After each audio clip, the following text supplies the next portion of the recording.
Kayaknya terpegat kok gimbal untuk anak Papua. Ini gimbal yang keberapa kali nih? Yang kedua kali ini.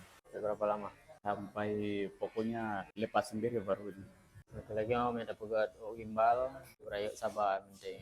Fikir gimbal cilek-cilek proses strip perawatan tapi gimbal ni puai dia nyaman ya kan. Nah gaya nah udah yang mana? Iya, itu dia. Bukan dia.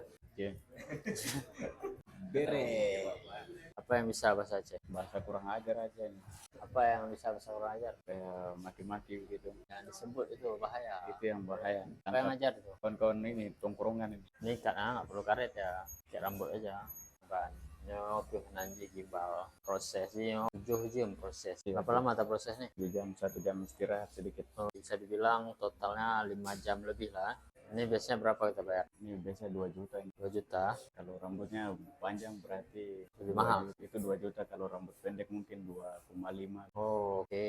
Kalau di Papua 2 juta tuh untuk makan berapa hari? 2 hari kan. 2 hari. Oke. 2 hari. Ini terapin sampai ya.